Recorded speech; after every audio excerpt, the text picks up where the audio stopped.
Hello everyone, Radhe Radhe आप सभी को। कैसे हो आप सभी लोग? आई होप आप सभी अच्छे होंगे। तो यहाँ पर किचन में मैं आई थी आफ्टरनून का।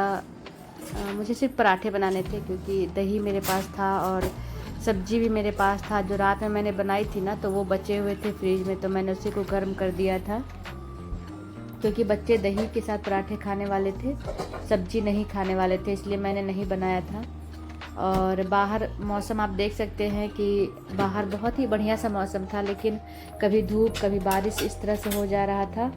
तो अभी का जो मौसम है ना, बहुत ही ज़्यादा अजीब है। तबीयत भी ख़राब होने वाला मौसम है। और जैसा कि मैंने आप लोगों को पहले ही बताया है, मुझे एलर्जी की प्रॉब्लम है। तो मेरे साथ ऐसा हो ही जाता है सप्ताह में 1 या 2 बार कि मुझे बहुत परेशानी हो जाती है छींक के वजह से, क्योंकि इतनी ज़्यादा छींक आती है ना। और अगर मैं सेट्रिजिन ले भी लूँ तो नेक्स्ट डे ही जा कर के वो इफ़ेक्ट करता है। मतलब जिस दिन मैं सेट्रिजिन लूँगी ना, तुरंत इफ़ेक्ट नहीं करता है वो, जब तक मतलब 4-5 घंटे नहीं हो जाते हैं।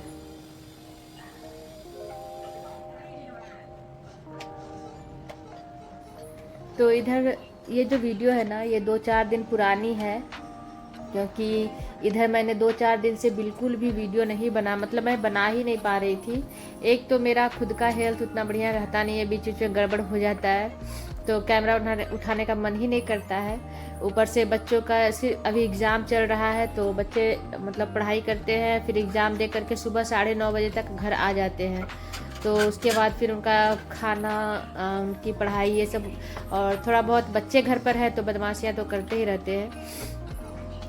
इधर बीच में मैंने जितिया भी किया था, और जितिया के दिन मैंने एक भी वीडियो नहीं बना पाई थी, क्योंकि उसके एक दिन पहले हम लोग इतना बिजी थे ना। मतलब जिस दिन जितिया का नहाए खाए था, उसी दिन हस्बैंड के ऑफिस में एक इवेंट था जिसमें हम लोग गए थे, और गए थे लगभग 4:30 बजे इवनिंग में ही, और रिटर्न हम लोग को होते होते हो गया था रात का 12। और नेक्स्ट डे ही जितिया था, तो रात के 12 बजे आए तो मैं रात भर सोई ही नहीं, क्योंकि मुझे सुबह क्या बोलते हैं उसको, ओठगन जो बोलते हैं, जो सरगी हम लोग बोलते हैं कि सरगही खाना पड़ता है। बस मैं तो नहीं खाती हूँ कभी भी, ना जितिया में ना तीज में। मैं बस चाय थोड़ा सा और पानी पी लेती हूँ। तो उस दिन तो मैंने चाय भी नहीं पिए थे। मतलब मैं जब रिटर्न होके आई पार्टी से, इवेंट से, तो वहाँ से आने के बाद थोड़ा सा चाय पी लिया था मैंने, और मैं जगी रही रात भर। 3:30 बजे मैं जा कर के सोई, पानी वानी अच्छे से पीने के बाद, क्योंकि नेक्स्ट डे फिर निर्जला फास्ट था ना। जितिया के दिन हम लोग ना पानी पीते हैं ना कुछ खाते हैं, तो वही सब के चक्कर में बहुत ज़्यादा ही हैप्टिक हो गया था।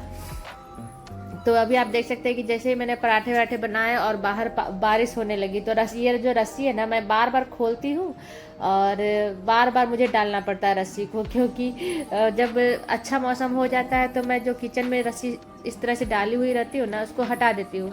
लेकिन फिर बारिश हो जाता है, जैसे ही धूप खत्म होता है बारिश होता है और कपड़े मेरे बाहर गीले होने लगते हैं, तो मैं फिर से अंदर ला करके मुझे रस्सी को डालना पड़ता है। तो ये जो बारिश का जो मौसम है ना, इसी तरह से पार हुआ है।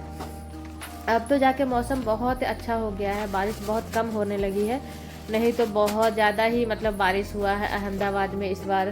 पता नहीं एवरी ईयर होता ही होगा, मुझे नहीं आइडिया, लेकिन मैं इसी बार से देखी हूँ कि इतना ज़्यादा बारिश हो। इतना ज़्यादा बारिश ना विशाखापट्टनम में नहीं होता था, मतलब कंटिन्यू नहीं होता था। थोड़े बहुत सामान मैंने मंगाए थे जियो मार्ट से, जिसमें प्याज थे, और मैंने पोहा मंगाया था, सूजी मंगाया था, और प्याज मेरे पास पहले से भी थोड़े से थे बास्केट, मतलब आप देख सकते हैं उधर पैकेट के अंदर है। तो जियो मार्ट में यहाँ एक अच्छा ऑफ़र रहता है कि आप 100 रुपये का कोई भी चीज़ ऑर्डर करो, उसके साथ आपको 1 kg प्याज 5 रुपये में देता है। तो जैसे अगर मुझे मंगाना रहा 300-400 रुपये का सामान, तो मैं दो मतलब 100-100 रुपया करके 100-150 रुपया करके ही ऑर्डर करती हूँ, ताकि उसमें प्याज 5 रुपये kg प्याज हो जाए। तो उस चक्कर में प्याज बहुत अच्छा खासा हो गया था, तो मैंने सभी को प्लास्टिक से निकाल के अच्छे से सारा छिलका हटा करके, और जो ख़राब होते हैं थोड़े मतलब ख़राब होते हैं, उन सभी को चेक करके मैं उसको अरेंज करके रख दी हूँ। उसके बाद फिर हम लोग खाए पिए रेस्ट किए। यहाँ मैं शाम में रेडी हो गई क्योंकि आज के दिन ही मेरी जो ओनर है उनके घर पर कृष्णा भगवान की ये कीर्तन टाइप से था, जिसे कृष्ण भगवान जी जो लोग रखते हैं ना कान्हा को, तो यहाँ गुजरात में कान्हा जी को बहुत ज़्यादा ही मतलब बहुत ज़्यादा ही पूजा की जाती है कान्हा जी की। अब तो पूरे इंडिया में की जाती है, लेकिन गुजरात में स्पेशली गुजरात में बहुत मतलब सभी के घरों में, ऑलमोस्ट सभी के घरों में कान्हा जी को रखा जाता है, जो उनका सेवा किया जाता है उस तरह से। तो यहाँ वही मेरी ऑनर के यहाँ अगल बगल की सारी औरतें आई थी और गुजराती में वो लोग कीर्तन कर रही थी। तो मैं मेरा दोनों बच्चा हम लोग गए थे। हम लोग को तो मतलब लैंग्वेज उतना समझ में नहीं आ रहा था, बट मज़ा आ रहा था, मुझे तो अच्छा ही लग रहा था। फिर हम लोग यहाँ पर लगभग 2 घंटा बैठे। बहुत सारी कीर्तन और भक्ति वाला जो गाना होता है गुजराती में ही, हिंदी में नहीं, तो वो सब हो रहा था। फिर हम लोग यहाँ पर बैठे, मैंने बहुत इंजॉय किया, बच्चे भी इंजॉय कर रहे थे। बच्चों को थोड़ा सा बोर हो जाता है क्योंकि उन लोगों को समझ में भी नहीं आ रहा था, और ऐसे भी पूजा पाठ वाला चीज़ में बहुत कम ही बच्चों को मन लगता है। तो बच्चे थोड़ा बोर हो रहे थे, थोड़ा खेल भी रहे थे। उसके बाद फिर हम लोग इवनिंग में वहाँ से रिटर्न हो गए थे। लगभग मतलब 3 बजे गए थे और 5 साढ़े 5 बजे तक ये कार्यक्रम चला था। सभी जितनी भी लेडी आई थी वो लोग तो पूरा मतलब झूम झूम करके गा रही थी कीर्तन, आप लोग सुन ही रहे होंगे।